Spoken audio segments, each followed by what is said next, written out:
Bienvenidos al curso de Educación Emocional en el aula infantil, que corresponde a la maestría en Educación Inicial. Mi nombre es Paula Chirinos Cazorla y yo los voy a guiar en este modo. El curso de Educación Emocional en el aula infantil plantea que los profesionales desarrollen sus propias competencias emocionales. Al final del curso puedan plantear un programa de educación emocional dirigido a sus alumnos según el contexto en el que trabajen. Se buscará la reflexión sobre la importancia de la educación emocional en el aula infantil, la utilidad y beneficio en el maestro, en su desenvolvimiento profesional y en la interacción con los demás y consigo mismo de forma satisfactoria, en los principios de la disciplina positiva, la cual promueve una crianza basada en el respeto y buen trato. Este curso se desarrollará con una metodología centrada en el estudiante para el autodesarrollo de su aprendizaje, con actividades dinámicas que le permiten la reflexión y práctica de los temas. En la unidad 1 vamos a tocar 5 temas: antecedentes y modelos teóricos de la inteligencia emocional, educación emocional, competencias emocionales, las emociones y el programa de educación emocional. En la unidad 1, entonces, iniciamos con antecedentes y modelos teóricos de la inteligencia emocional. De la inteligencia intelectual a la inteligencia emocional. ¿Cómo así llegamos a la inteligencia emocional? Nuestra cultura valora muchísimo la inteligencia intelectual, ¿verdad? El CI, el coeficiente intelectual, porque existe una relación positiva entre el coeficiente intelectual y el rendimiento académico. Sin embargo, muchas veces no pronostican el éxito real en el futuro laboral. Si bien es cierto, se ha evidenciado que muchos estudiantes tienen un buen rendimiento académico, no necesariamente en la etapa adulta logran tener el éxito profesional, ni tampoco predecir su bienestar y la felicidad a lo largo de sus vidas. La inteligencia comienza sus estudios con Paul Broca. Él estudia las características del cerebro humano. En especial, él descubre el área del lenguaje, que hoy día se llama el área de Broca. Luego, Alfred Binet elabora el primer test de inteligencia, pero bajo una filosofía de la discriminación. La idea era seleccionar al grupo de estudiantes que tuvieran un alto coeficiente intelectual. En 1912, Stern introduce el término de coeficiente intelectual, pero en el siglo 2021, este coeficiente intelectual comienza a entrar en crisis y los investigadores buscan otras variables de éxito. Es así que Edward Thorndike comienza a trabajar en la inteligencia social y introduce este concepto y lo define como la habilidad para comprender y dirigir a los hombres y mujeres a actuar sabiamente en las relaciones humanas. Incluye varios componentes, sin embargo, este trabajo queda en el olvido y recién son recordados en la práctica del 2021 con Rafael Vizquerra. Luego viene las 7 inteligencias de Howard Gardner, que la plantea la inteligencia múltiple. Ya no se habla de una sola inteligencia, sino de 7 inteligencias. Y de acá nos interesa la inteligencia interpersonal y la inteligencia intrapersonal. Hacia 1990 aparece el artículo de Peter Salovey y John Mayer sobre inteligencia emocional. Sin embargo, es recién en el 95 que Daniel Goleman, con su libro La inteligencia emocional, lo hace público. Estas habilidades son las más importantes que la inteligencia académica a la hora de alcanzar un mayor bienestar laboral, personal, académico y social. El concepto ha ido cambiando a lo largo de las décadas y han aparecido también nuevos investigadores como Barón, Parker, Schultz-Roberts, Mestre, Fernando Berrocal y Vizquerra, entre otros. La inteligencia emocional, según Salovey y Mayer, es la capacidad de reconocer nuestros propios sentimientos y lo de los demás, de motivarnos, de manejar adecuadamente las relaciones. Y lo plantea una estructura de 4 ramas que inician con la percepción emocional, el conocimiento de la emoción y su relación con los pensamientos y la conducta, la comprensión de estas emociones, tanto las propias como las de los demás, así como regularlas y promover un desarrollo personal. Hoy día, Mayer y Salovey se han unido con Caruso y tienen el test de inteligencia emocional que es muy conocido en el mundo. El tema 2 es educación emocional. Rafael Vizquerra es el que promueve la educación emocional y define como un proceso educativo continuo y permanente que pretende potenciar el desarrollo de las competencias emocionales como elemento fundamental del desarrollo humano, con objeto de capacitarse para la vida, de aumentar el bienestar personal y social. Sí, se fundamenta en la inteligencia emocional, pero también integra otras aportaciones como la neurociencia, la psicología positiva, el bienestar subjetivo, el concepto de fluir, entre otros. Los objetivos específicos de la educación emocional son adquirir un mejor conocimiento de las propias emociones, identificar las emociones de los demás, reconocer las emociones de los demás, denominar a las emociones correctamente, darles nombre, desarrollar la habilidad para regular las propias emociones, subir ese umbral de tolerancia a la frustración, prevenir los efectos nocivos de las emociones negativas, desarrollar la habilidad para generar emociones positivas, desarrollar la habilidad para automotivarse, adoptar una actitud positiva ante la vida y aprender a fluir. Existen evidencias de los efectos positivos de la educación emocional en los aprendizajes, en la salud y en las relaciones interpersonales. Es una forma de prevención primaria. Puede prevenir el consumo de drogas, el estrés, la ansiedad, la depresión y la violencia. Tiene una aplicación en la educación formal, también en los medios sociocomunitarios, es decir, en la vida cotidiana, y además en las organizaciones. Competencias emocionales. Son el conjunto de conocimientos, capacidades, habilidades y actitudes necesarias para comprender y regular de forma apropiada los fenómenos emocionales. Cuando hablamos de competencias, habilidades, significa que podemos aprenderlas en lo largo de nuestro desarrollo. No son innatas, son aprendidas. Eso es una buena noticia, es decir, todos podemos desarrollar una buena educación emocional. Según el GROP, están organizadas en 5 bloques: conciencia emocional, la regulación emocional, la autonomía emocional, las competencias sociales y las competencias para la vida y el bienestar. La conciencia emocional, entonces, es la capacidad para tomar conciencia, reconocer, comprender las propias emociones, además de las emociones de los demás. Incluye captar el clima emocional, muy importante en los docentes, porque necesitamos reconocer cuál es el clima de nuestra aula y poder llevar este clima hacia un clima positivo, un clima que promueva los aprendizajes. La regulación emocional es la capacidad para manejar las emociones de forma apropiada, tomar conciencia de la relación entre emoción, cognición o pensamiento y comportamiento y tener buenas estrategias para afrontarlas. Capacidad para autogenerar nuestras propias emociones positivas también.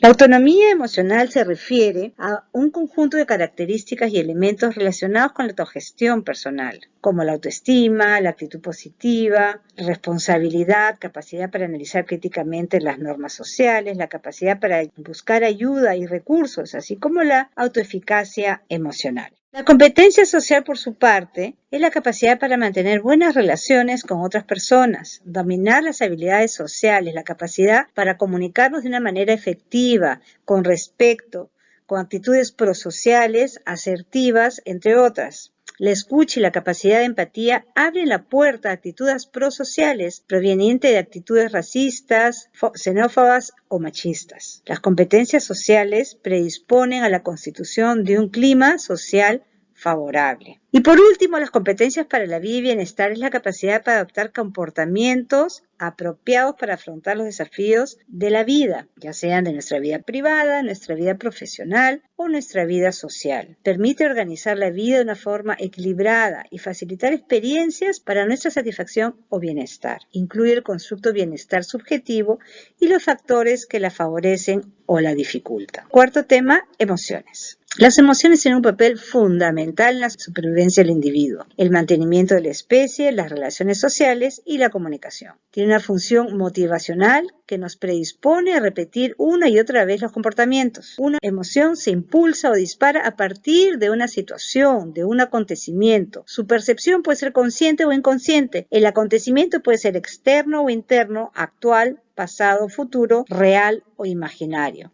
Es decir, puede ser algo que yo estoy pasando en este momento, puede ser algo que yo esté recordando del pasado en este momento, puede ser algo que yo esté pensando que pueda suceder en el futuro. La emoción entonces es un estado complejo del organismo, caracterizado por una excitación o perturbación que predispone a la acción. Se genera como respuesta, como les mencionaba, a un acontecimiento, situación o estímulo. Un mismo objeto puede generar emociones diferentes en diferentes individuos. Entonces, hablábamos de que había una situación, un evento real o imaginario, ¿verdad?, que nos va a dar una información sensorial a nuestros centros emocionales del cerebro. Y la vamos a valorar viendo, analizando si es positiva o es negativa hacia el logro de mis objetivos, es decir, hacia mi bienestar. Y luego vamos a tener una segunda valoración. ¿Tengo los recursos para poder afrontar esta situación, este evento, o no los tengo? Dependiendo de eso, se va a generar la respuesta, ¿verdad? Si no tengo, probablemente, si yo sienta que no es beneficioso para mí, no va a favor de mis objetivos y no puedo afrontar la situación, probablemente comience a tener una respuesta neurofisiológica como taquicardia, sudoración, vasoconstricción, hipertensión, tono muscular, etcétera. En lo cognitivo, en el pensamiento también voy a interpretar como algo que me está haciendo daño. Tomo conciencia de la emoción y siento, tengo miedo, tengo rabia, tengo vergüenza, tengo cólera. ¿Qué es lo que siento? Y en situación de comportamiento, la respuesta son expresiones faciales que se dan en microsegundos y nosotros cuando conversamos con otros reconocemos estas expresiones, ¿verdad?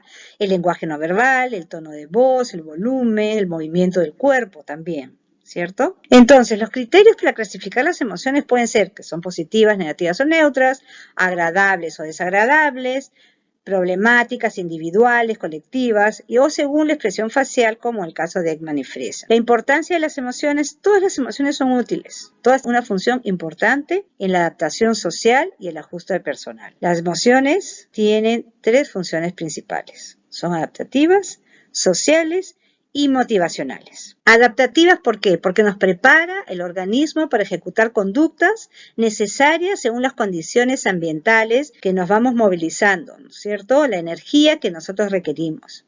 Dirigir las conductas acercándonos o alejándonos de este objetivo determinado. Por ejemplo, la cólera facilita las reacciones defensas o agresivas. La alegría, la atracción interpersonal y la sorpresa, la atención ante estímulos novedosos. Sociales, porque facilita la interacción social, controla la conducta de los demás, permite la comunicación, los estados afectivos o promover la conducta prosocial. La otra función es la motivacional. La emoción nos predispone a una acción. Es la búsqueda de placer o evitación de dolor. Entonces la motivación se desencadena a partir de la interpretación que les damos a una situación. La emoción es de poca duración, mientras que la motivación puede perdurar en el tiempo. La motivación se mantiene hasta lograr un objetivo.